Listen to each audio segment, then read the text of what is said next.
This is Will Trackman, Associate General Counsel of Mountain States Legal Foundation. We're happy to have you all here today. It's an honor to have some very, very distinguished guests with us today who have been in the farming and ranching business and who are here to talk about their stories and their experiences as farmers and ranchers. We are going to get started just momentarily. We want to hear from a good number of voices today and hear about what their experiences are. As many of you know, Section 1005 of the American Rescue Plan Act has a racial classification component to it. And so the folks that we have on the line today are not eligible for COVID-19 relief for their farm or ranches due to their race. And that's something that we want to talk about today and dive into. Well, we are excited to have everyone. We are going to get started just in a second with introductions, and then we will go ahead and introduce each of our guests today and get started. All right, with that, I want to begin our event. I have a number of very, very distinguished folks with me on the call. I have Shan Webley, I have Leanna Fairbanks, and then a few other folks, including Amanda Huxtall and Carol Peters. Hopefully they're able to join us for our discussion today about farming and ranching and President Biden's Rescue Plan Act relief and how they aren't eligible. I'm going to introduce myself. I'm Will Trackman. I'm the Associate General Counsel of the Mountain States Legal Foundation. With me today is my colleague, Corey Bartkus, who's also an attorney here. I will turn it over to Shan to begin the introductions. Shan, can you tell us your name, where you are, whether you're a farmer and rancher, and also whether you have a family and what your family structure is like? Yes, hi. Thank you for having us present this panel so that we can get out our information to everyone. My name is Shan Webley. I live in southeast Whitman County, that is southeast Washington State. We have wheat and cattle, so I am a farmer and a rancher. I am a fifth generation to farm on this land. My great-grandparents homesteaded this ground that is along the Snake River. So it's real rough kind of ground, steep hills, dry land, and it's not for the weak of heart to stay out there and farm. I also, my husband is also a farmer and a rancher, and he has ground in Pendleton, Oregon. And so we go between Pendleton, Oregon, that is northeast Oregon, and then our ranch, my ranch, family ranch, is in the Washington State. So I have lived out there my entire life. I've done everything from the ground up. I've farmed, I've ran cattle, and have dealt with the marketing and our government programs my entire adult life that I've been farming. And the Farm Service agencies have always been good about helping the family farmer along and what they can do. And what they're doing now with being racially biased is not fair and equitable to the rest of the farmers, who we are all Americans, and we're all, whether you're, no matter what race you are, we are all a family of farmers, and we all band together. And we're going to get into that. Let me have Leanna Fairbanks introduce herself as well. Leanna, do you want to tell us your name, where you are, and a little bit about your farm or ranch? Yes, I do. My name is Leanna Fairbanks. I am a white woman rancher located in central South Dakota. I'm just north of the Rosebud Reservation, and I have a cow-calf operation that I have run for years. I was born and raised a rancher's daughter, and so I can do it all and pretty much have done it all. And today we have a mixed family, and 3.5 years ago, my husband of today, and we have brought in 2 Native American grandchildren. And we don't see color. There is no color in our home. Yeah. We're all one. We're one family. Terrific. And our administration doesn't look at it like that. Yeah, Leanna, your connection. Separated, and we are not separated. We are one. Oh, I like to see the special guests on our webinar here. It's nice. It's nice to see some kids who are the future of our country on the camera. Your connection is a little bit. They are our future. Yeah, your connection is a little bit spotty, but we will definitely get back to you. So next, I want to either introduce Amanda, if she's on the line, or turn it over to Corey. Corey, why don't we go ahead and turn it over to Corey to talk to Sara Rogers. Yeah, absolutely. Thanks everyone for joining. So late last night, we filed our newest socially disadvantaged farmer case. It's the Rogers complaint. So on behalf of Sara Rogers, so that's in the District of Colorado. So Sara is a 3rd generation farmer. She farms wheat, corn, and millet out in Washington County, Colorado. And she received her FSA loans under the Beginning Farmer Program. So Sara, with that being said, if you could just expand a little bit on that and introduce yourself. Hi, Corey. Thank you. And thank you guys for hosting this again. Like Corey said, my name is Sara Rogers. I was born and raised here in northeastern Colorado, kind of around the Otis area. Also, like Corey said, we raise corn, wheat, and millet. We're about to harvest some wheat here in 7 to 10 days-ish. And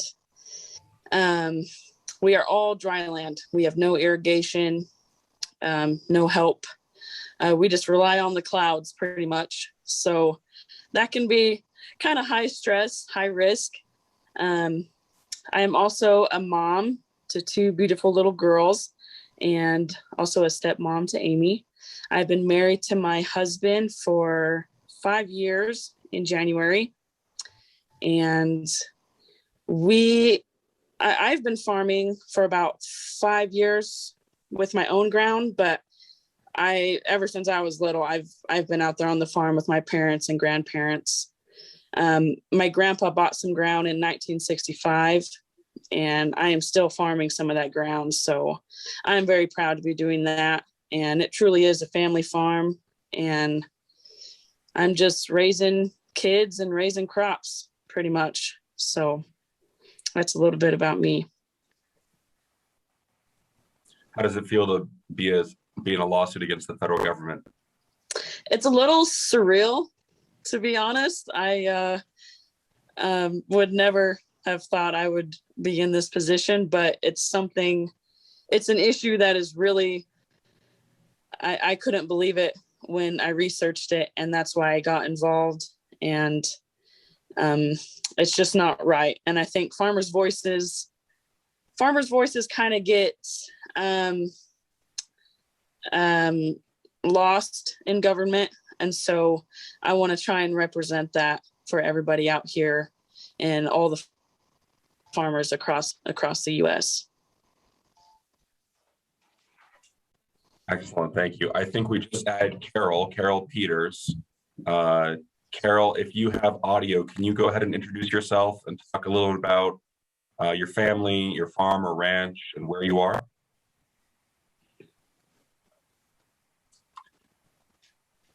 Carol, I see you, but I don't hear you. It's possible that your audio is not on. We'll come back to you. Shan, I want to turn it back over to you.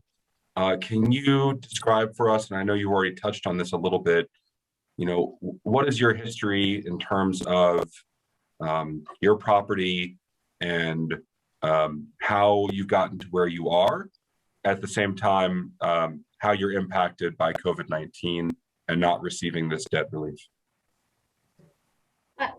Well, being a family, coming up through the family, the family grew on the farm. We worked from the time you're little, out doing the whatever work it was, whether it was in the wheat field or with the cattle. And I raised my children also out there, and they came up, and the work ethics that come from the ranch are cannot be beat. It teaches the young generation where their grassroots are, where it comes from, put a good common sense on everybody's shoulders.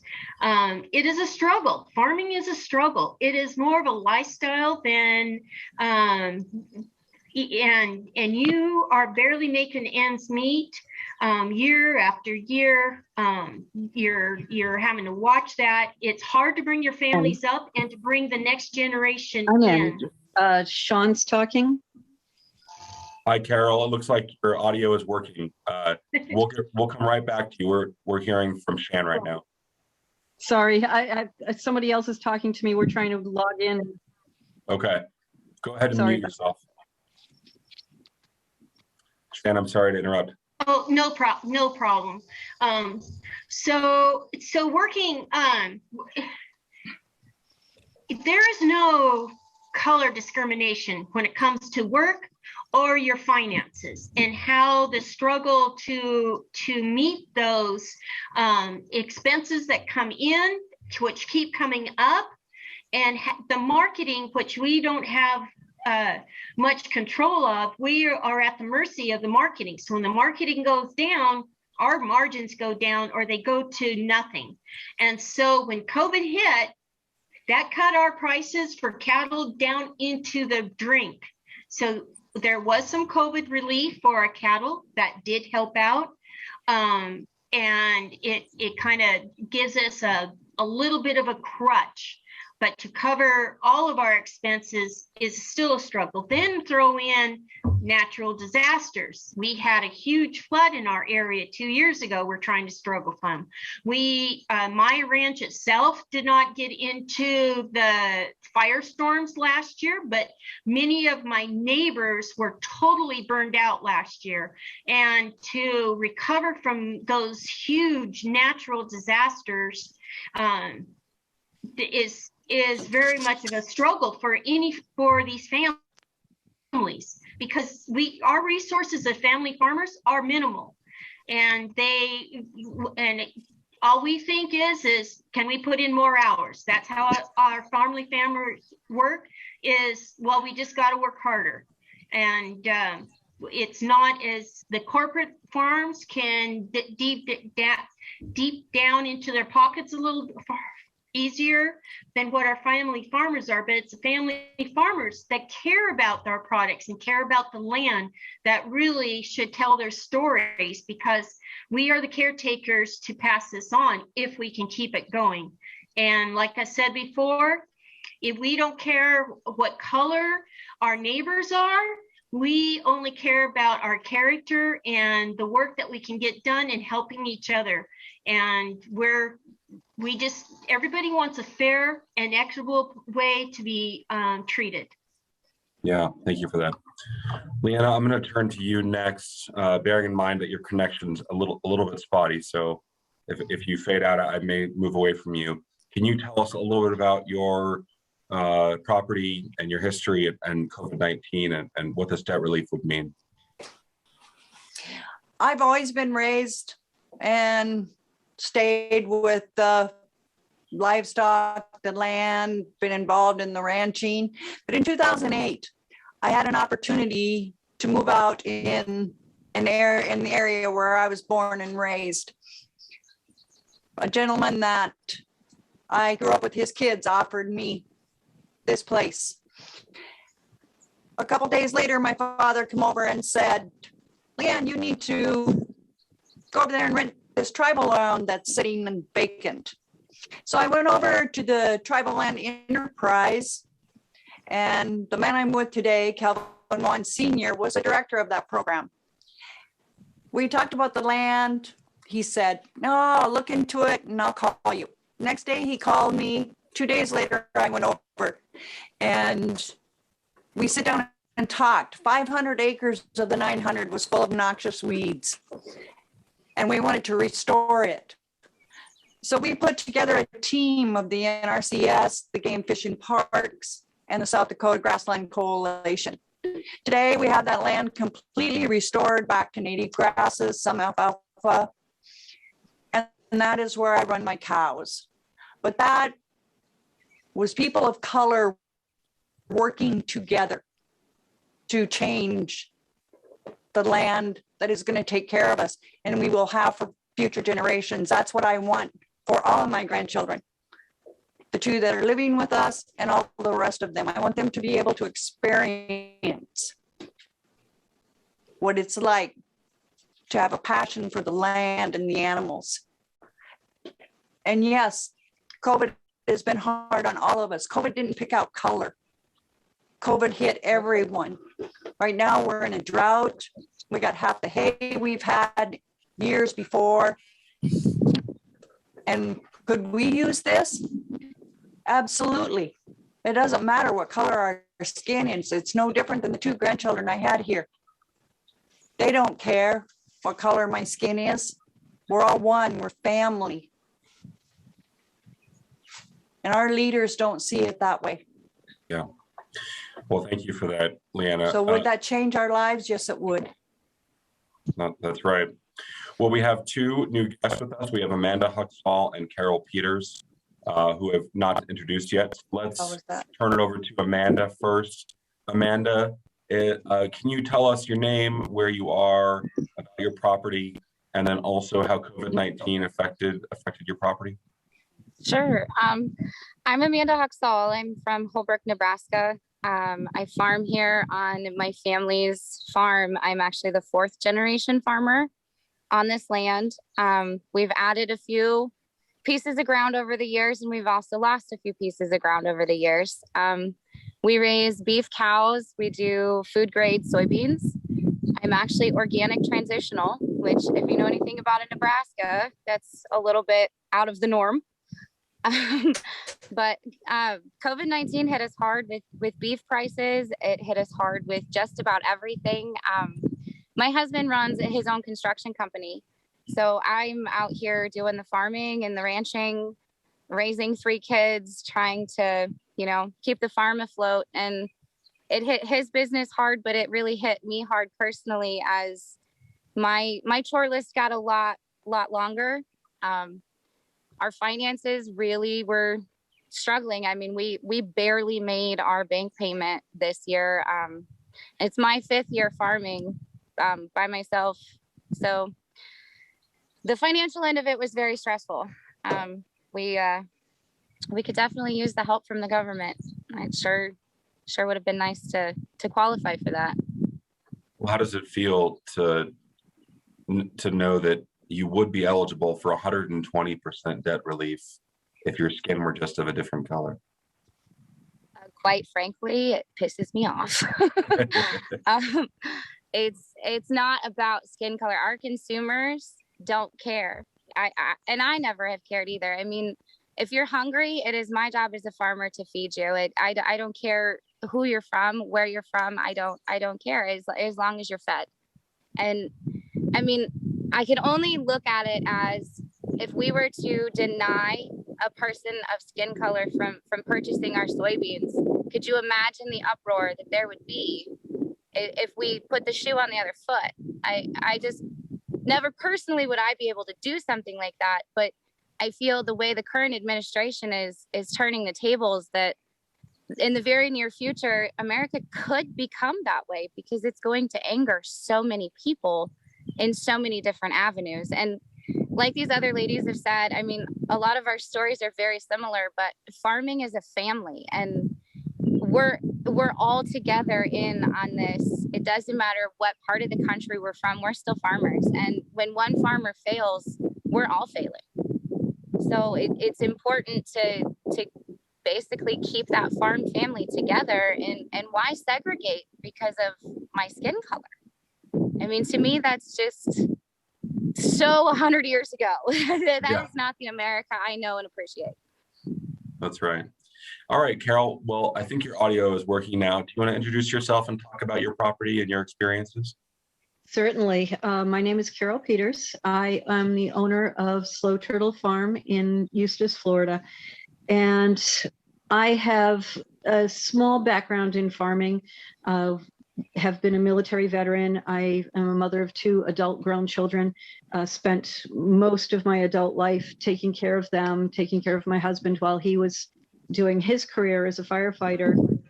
As he was getting closer to retirement, it was time for me to follow my passion, which was taking care of the goats that I had gotten when I had developed cancer in my 40s, and decided to turn it into a grade A dairy. We did it pieces at a time, one piece of equipment at a time, a storage shed, getting approvals, building up our infrastructure, building up our animals, and developing our cheeses. Since we cannot sell milk to a processor, we had to do everything ourselves. To do this, we needed to save some money, and I did get a Farm Service Agency loan through the USDA for reconsolidating our debt.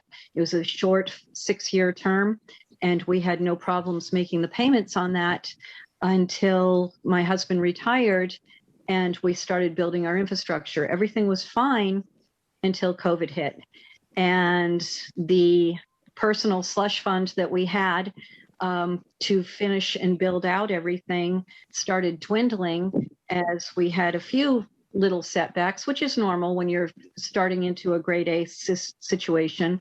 But then we had COVID hit and the state went into lockdown. That meant that no inspectors came out, no certifications were met. And so we were in limbo, feeding our animals, milking animals, dumping the milk, and without any income whatsoever because we weren't licensed. And we asked the state, how long is this going to take? And they said, well, we'll see you in a few months. And I said, what are we going to do in the meantime? And they said, it's not our problem. And so we spent almost an entire year last year with 0 income and continuing to feed a herd of almost 200 on 5 acres. Florida does not have a great deal of nutrition in its grasslands, so everything has to be imported from out west. So we did alfalfa and fed our animals, milked animals, dumped milk, made cheese, dumped cheese. And when it was time to pay the bill to the Farm Service Agency, we couldn't do that. So we deferred the payment, which means that we get to have a balloon payment in another year. So rather than paying $6,000 next year, we'll be paying $12,000. We just started selling cheese as a licensed grade A dairy to the infrastructure that is finally reopened. They have finalized and said restaurants can open, stores can open, you can start selling product to wholesale different areas. We're beginning over again with 0 overhead, 0 slush, 0 anything. We live day by day. We take animals to auction because we can't feed as many as we used to be able to feed. We're processing, we're turning to our dairy animals into a meat product, which goes against everything we believe in, just so that we can continue one day after another. The policy that is in place, I understand what they were trying to do for reparations, but it hurts everybody in the long run. All small farms are hurting through COVID. The large infrastructures, they can meet and weather a storm. They've got fallbacks. They have established banking. They can run credit. Those are things that we just can't do anymore. And the credit that we do have is coming due, and there's no way to pay it back. And it's unfortunate that our administration feels that skin color is the only way to establish whether or not we get to continue another day. And it's incredibly unfair. It goes completely against the Constitution.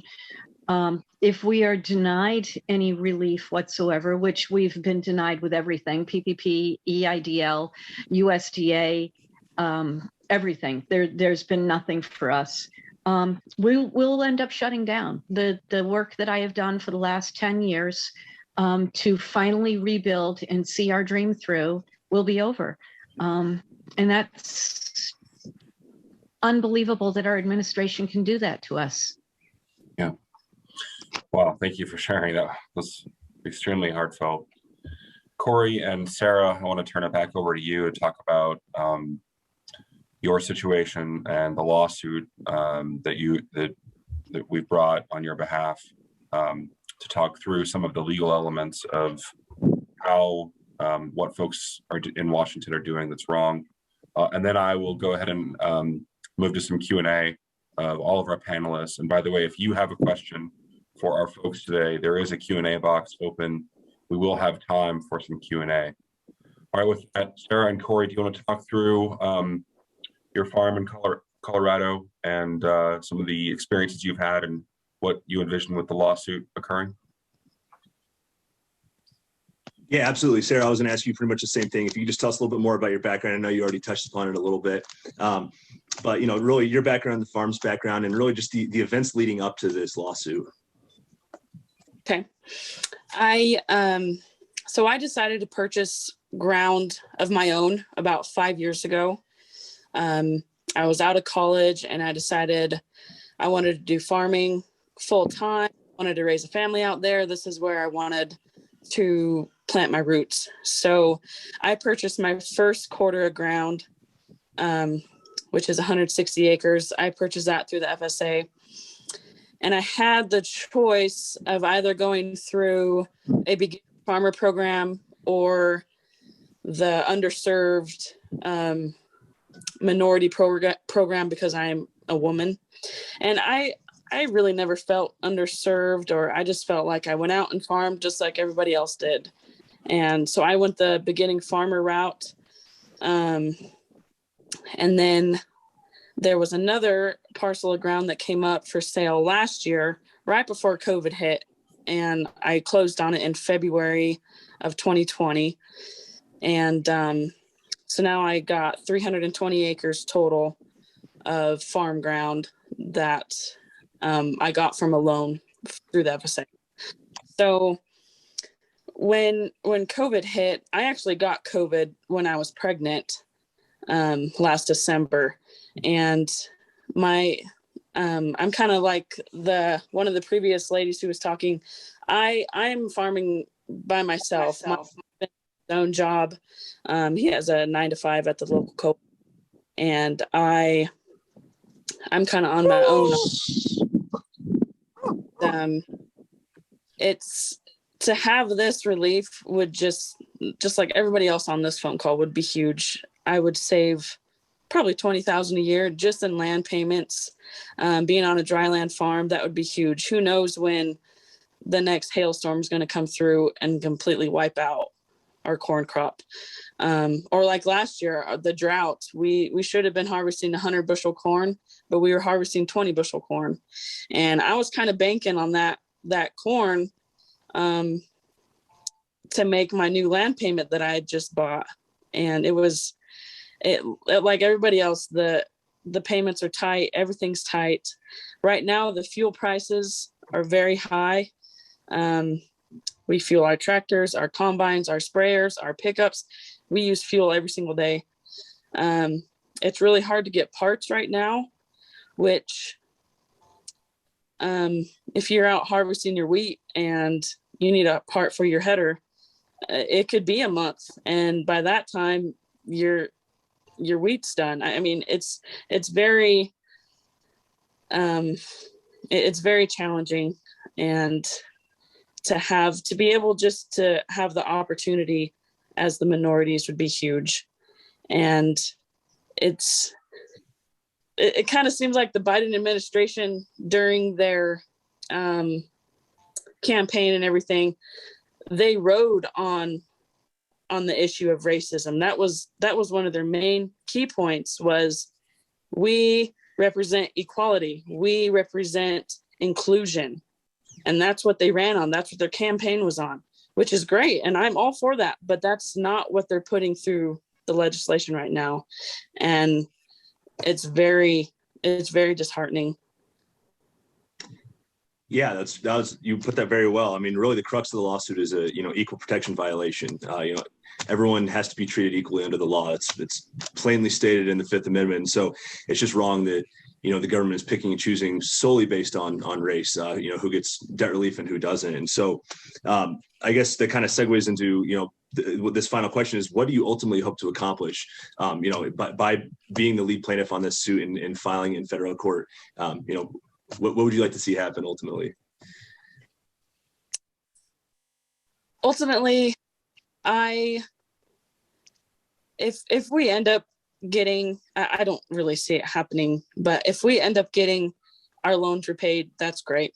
But the main reason why I'm here is because I just want our voices heard. Either we all get our loans repaid, or either nobody gets a cent. And I guess I'm not here for the money. I'm just here for the equality. I know that I have to repay my loans. I went into those loans knowing that I have to repay them back. And that's what I plan on doing, is repaying my loans. But if everybody could just kind of see what this administration is doing. I didn't believe it at first. My mom had told me that she read an article that I wasn't going to be able to get my loans repaid. And I didn't believe her at first because I thought it was pretty far-fetched, and said pretty much, "Mom, you're crazy. They wouldn't do something like that."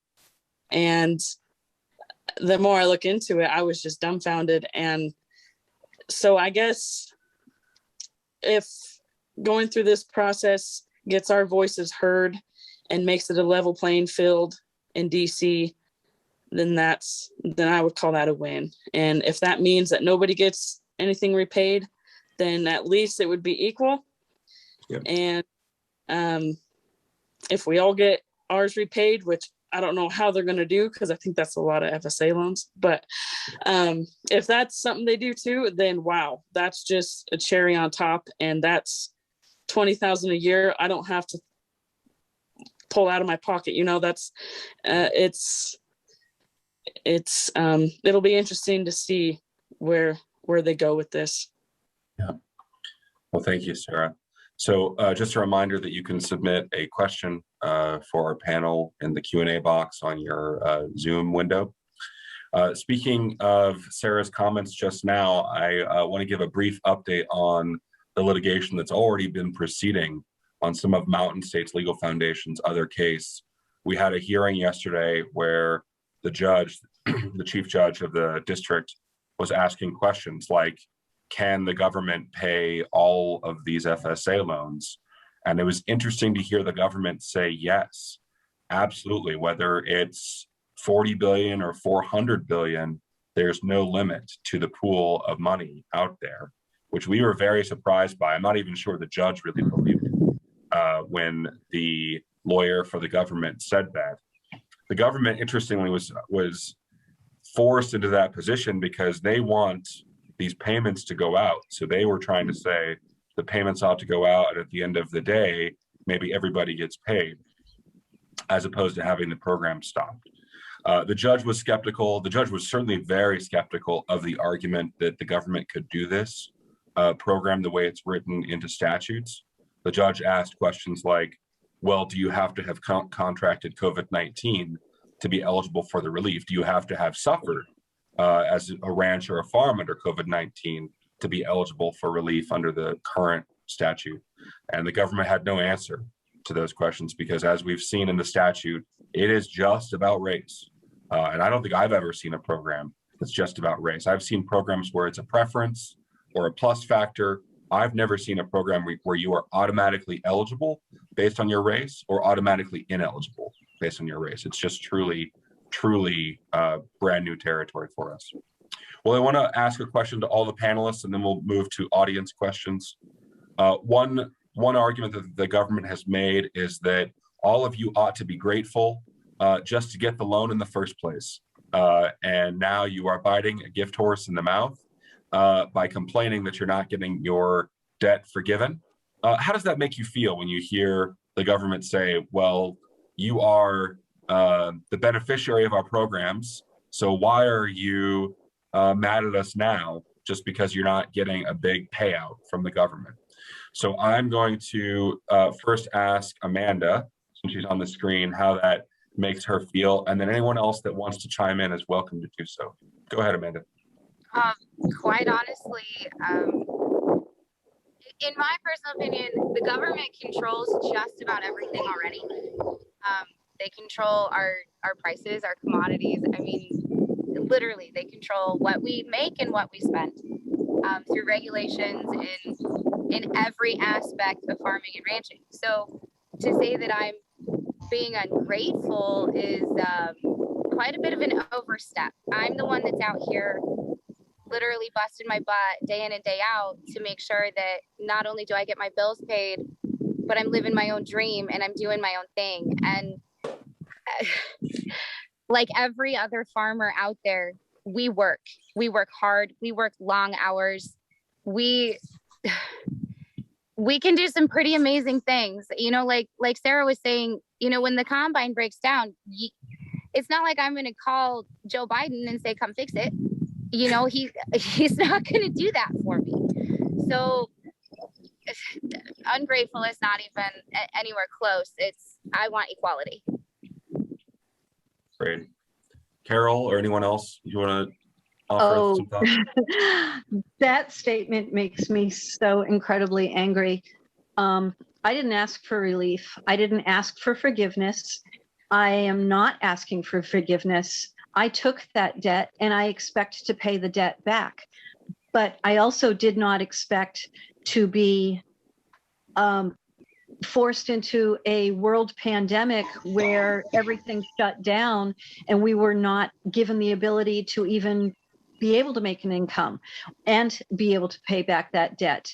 Having it forgiven is not even on the table. Having it extended, having some kind of fallback that said, under these extenuating circumstances that nobody in the world could have foreseen, we are going to reduce the interest, reduce the payment, extend the longevity of the loan, whatever it takes to make sure that you stay successful so you can continue to contribute to your community rather than failing. The loan that I've taken out needs to be paid back. That they have an infinite amount of money is ridiculous. They don't. They have our children's money and our children's children money, and they are never going to be able to pay that back. And to say that we're going to forgive everyone, or we have the ability to forgive everyone, is pie in the sky. You can't live on air pie and windy pudding. And you have to, and reality is that we're all in this together. And if everybody succeeds, that makes our entire country and our world succeed. If only a few succeed and everyone else fails, those few that are succeeding are going to carry that burden forever. And so are we. We're going to end up being serfs and just struggling. And that's not what this country was founded on. This is not what we as a people and we as farmers believe in. We want to be self-sufficient. We are the most self-sufficient, self-reliant, count on nobody. We do this ourselves, but now we need help. And the help is not here. Even if it's just a hand of, let's give you a little bit of time. That's all we require. Yeah. Well, we do have an audience question about last year's relief packages. Did you folks apply for or receive PPP or CARES Act loans? One interesting argument that the government has made is that last year's aid went 97% to whites. And so this time around, they have to target the aid so that it doesn't go to individuals who are white. I'd like to ask all of you, I think we'll start with Shan and then move to Leanna. Did you receive anything like 120% of your debt relief as part of last year's PPP or CARES Act packages? Shannon, do you want to start? Yes, no, we did not receive any PPP, but there was, because we received some because the cattle market had dropped so much that we received a little bit of relief to buffer the cattle market to kind of get us through a little bit, but it didn't even touch what our true expenses were, but not on the PPPs or the CARES Act. We didn't receive that. And I'll just reiterate what Carol said. We are in this all together. It is the family farmers that are the backbone of our grassroots, of what the United States was built on. And we need to keep this structure going for the health of our country. And we produce the most safest food for our country and for our people. And this is where it comes from, is from the heart of our farmers and our ranchers that truly care. And so when you help a farmer, you're helping the country and the world. It's just not handouts, absolutely not. We're working for the communities, for the world. And so it's not a handout. We don't want handouts, and it's not. It's keeping our country going, and so that's what we need to fight for. Leanna, do you want to address that? Yes, I do. I did receive PPP money on last year, and that was set up. I appreciate that, but that is not what this is all about, because everybody, that PPP money was not designated to only white people. Anyone had the opportunity to go in and sign up for the same thing that I signed up for. So that is, I don't even see that being pertinent here. What we're looking at today is there is racism. We, as a white culture, are left out of this farm bill, and no one was left out of the PPP money that was given. And I guess that's where I stand, is where we're at today, where our leaders are looking at us and the racism and the segregating us, dividing us. I appreciate the FSA loans I have. So I guess I appreciate that, but if one's going to get paid off, then I guess I feel like it should be just for all and not according to anyone's color, because we are a country of one, is how I feel. And I have proven that. Yeah. Next question is for Sarah. Sarah, how do you expect to be a plaintiff in a lawsuit against the federal government and still have the time to manage your farm and take care of all of your responsibilities? Is this going to be a big distraction from your life? How do you expect to manage those obligations? For sure. Well, Zoom, how we are right now, that is huge help. Kind of, you just do it. It's just another obstacle that's thrown at us. I take my girls in the tractor with me. I can be on a Zoom call with you guys. My little girl had dance this morning, so that's why I'm not in the tractor right now. But we just make it work. It's a farm family out here. I have my neighbor that watches the girls while we harvest wheat, and I talk to you guys probably once a week. I can make time for that.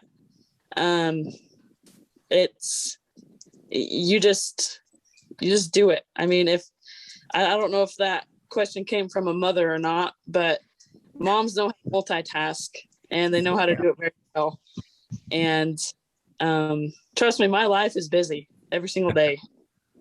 And I just think it was something that I truly full-heartedly believed in, and I wanted to make time for it. So I will make time for it. Excellent. Thank you. Well, again, I was at the hearing yesterday, and it was interesting to hear the government argue that COVID-19 had a disproportionate effect on the farms and ranches of minorities. And that's why Congress saw fit to enact this program, as opposed to the stories that we're hearing from all of you in terms of how the impact of COVID-19 actually did affect your farms and ranches. Corey, I think the next question is for us, you and me. Can you give us an update on Liesl Carpenter's case? We filed that case on May 24th in the District of Wyoming. That case continues to be pending. The government will owe us a response next month. From the arguments we've seen the government make, they intend to fully defend this program. I don't think I've ever seen a program like this, as I was saying before, but the government continues to cite historical evidence of discrimination by the Department of Agriculture. They are discounting the informal statements that Secretary Tom Vilsack has made in the press and saying, nope, the real reason that we had to do this is that the only way to solve the lingering effects of the historical discrimination was to offer 120% debt relief. So there is no backing down at this point. Corey, do you want to add anything in terms of our case in Wyoming and Liesl Carpenter? Yeah, well, you summed it up pretty well. At this point, we're waiting for the government's response, but I think we have. I think based on a few of the other similar cases around the country, there is a temporary restraining order and a preliminary injunction that have been issued, and so I think that bodes well for our case, and it'll be interesting to see what happens. But I feel confident that we're going to come out on top. Well, I want to give each of our panelists an opportunity for closing thoughts. Either about the issue, about their property or their situation, and where we go from here. So let me start. Carol, do you have any closing thoughts before we wrap up? Actually, I really don't. I'm just so incredibly frustrated about the entire system and its checks and balances that have just failed so many farmers. And that's pretty much it. I'm glad to be part of this, and I wish it was just not necessary. Yeah. Shan, do you want to talk about any closing thoughts? Yes. I think it's very important that we pull together, and as we have shown that you have pulled in many farmers from different parts of the United States, that we are all farmers together, and pulling us together, we need to educate the main public, and so much of the public within the cities that have no idea what agriculture does for them and what it supplies, and how much it's on a precipice on going one way or the other, and that they are eating our food, and the safety of their food is of utmost importance to them. And whether our government programs, they can help the farmers, and we don't need to see race. We feed everybody. And so it's very important if we can get our words out, educate the public on what is the true stories that are out here, because they have gotten so far away from knowing our agriculture. Yeah, thank you. Amanda? Well, first, I just want to say thanks to all of the ladies that are on this panel. I got the utmost respect for all of you. We're all in this together, and you're right, making more of the public aware of what's going on. And I think a lot of the public doesn't understand what exactly we do. As long as it's at the grocery store and it's in their bellies, they're good. They think everything is okay. A lot of it is just sheer naivety, in my opinion, and maybe getting together like this, we can help raise awareness and let people know, our government is doing exactly the opposite of what they said they stood for. So yeah. Leanna, any closing thoughts?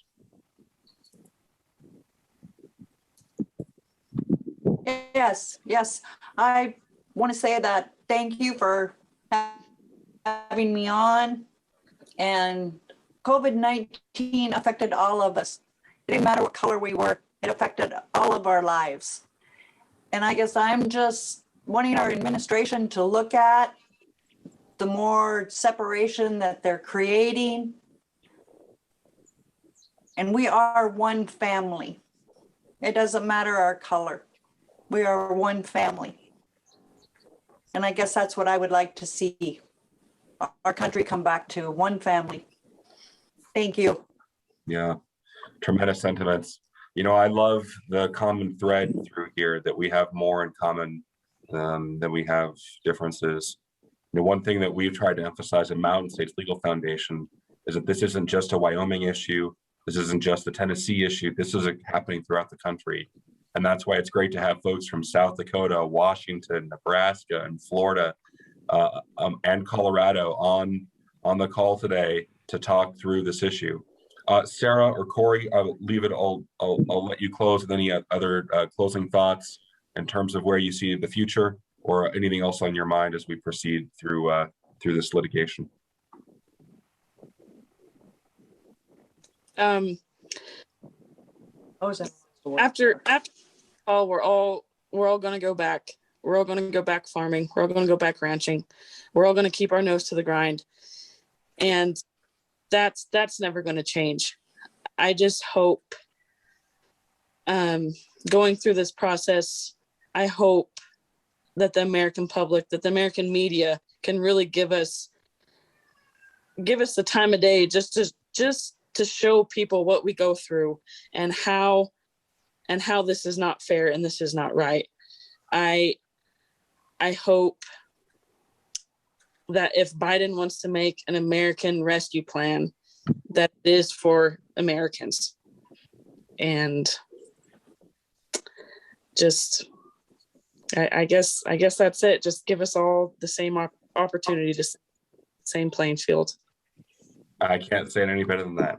The good news is that Mountain States Legal Foundation has sought universal relief in our cases. So, you know, while we're not representing all of you in court, we are representing all of you in our pleadings and making sure that we achieve equality.